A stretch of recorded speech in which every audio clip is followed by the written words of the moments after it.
Okay, so I saw what has now become almost more infamous for everything that has happened around it movie, Don't Worry, Darling. The Discourse movie. It has been discourse, insane levels of discourse. It's the most fucking exhausting movie I have not seen this year. Exactly. It's been nothing but fights. I kind of feel like if you're remotely interested in pop culture, or if you are on Twitter, it is impossible to have ignored what has happened in the last couple of months around this movie. Florence Pugh, Olivia Wilde feuding, Olivia Wilde like hiring some problematic people in the movie who were tossed out of the movie. The fact that none of them bothered, like Florence Pugh didn't go to the premiere, and then the people that did go to the premiere just looked like they didn't care. Chris Pine checked out. Oh, so many things, right? People, the alleged Harry Styles spitting on Chris Pine. Yeah. And that like being slowed down and analyzed more than the fucking Zapruder film. It literally was, yeah.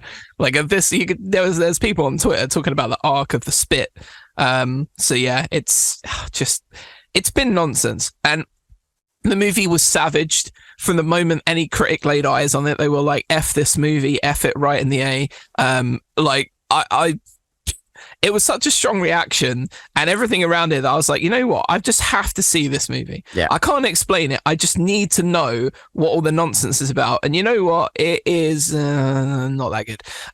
So Florence Pugh lives in a small town in sunny California, and she's married to her husband Harry Styles, who's basically please tell me that's his name in the movie. Yeah, no, do you know what?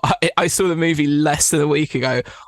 I think he's called Jack. He's called Jack. Imagine me always forgetting his name when it's actually my name. That is how much most of this movie doesn't matter. It's like we can't trust him as an actor, so we have to name him Harry Styles and everything, because otherwise he won't answer to his name.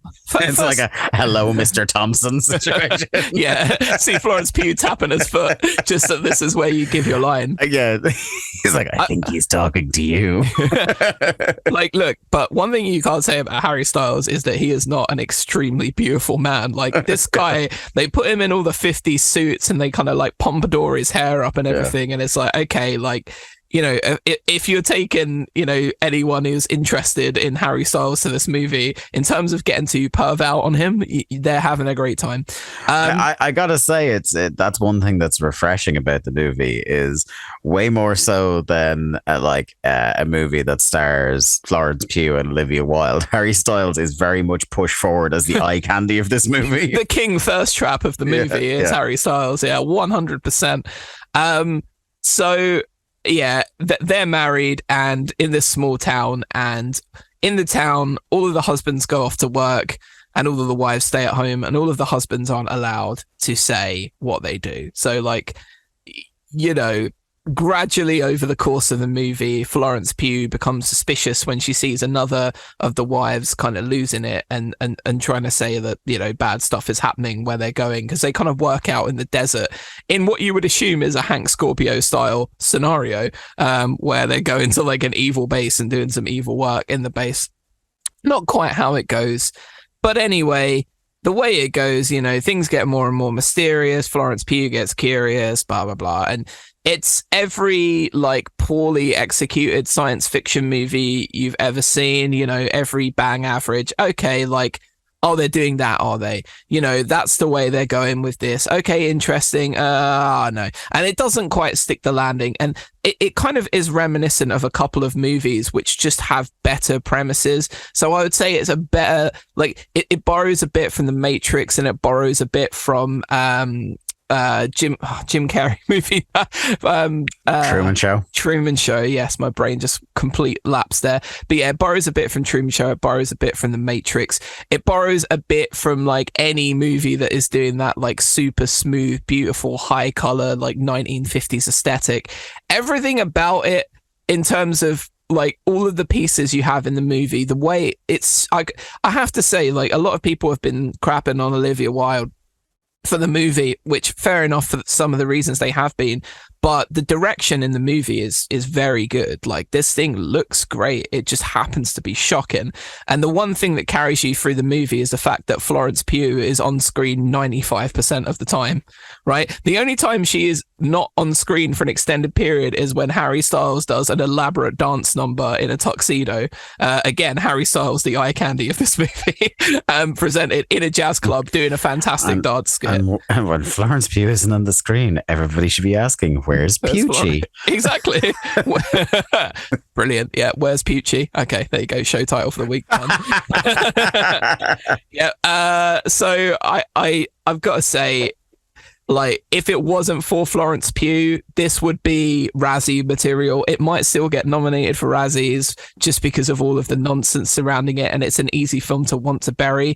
But she makes you kind of make it through the movie, she's so dialed in, and her performance is so good in such a bad movie. And that's probably another top 10 list somewhere that someone's already made on YouTube of like great performances and terrible movies. But Florence Pugh would be like in with a bullet for this. But yeah, dumb movie, executed better elsewhere.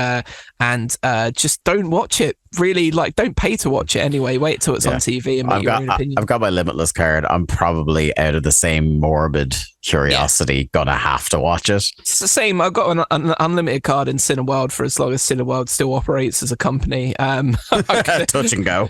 Touch and go. I'm gonna keep going. So I, had a few hours free. I was like, yeah, I'll see what this is about. Don't pay to see this.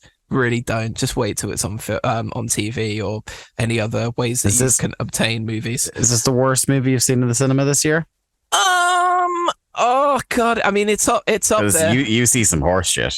Yeah, I'll see most stuff. But yeah, it's up there. It's up there. I'd have to have a sort of more wider think about some of the movies that I've seen this year. It hasn't been like a cinema heavy year for me, really.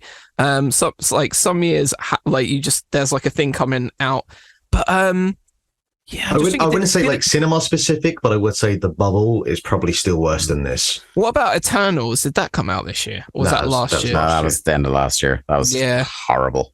I mean, it was proper bad, wasn't it? Yeah. I don't think it's the worst film I've seen this year. I don't. There's probably worse ones out there. It was probably tough after like a week where you saw bodies, and see how they run to come to something like this. I've just remembered what the worst film I've seen this year is in the cinema. Hit me. It is Jurassic World Dominion. Oh yeah. I mean, can I ask on now? I know I'm not going to get a serious response out of either of you, but I will try this. But Morbius did come out this year as well.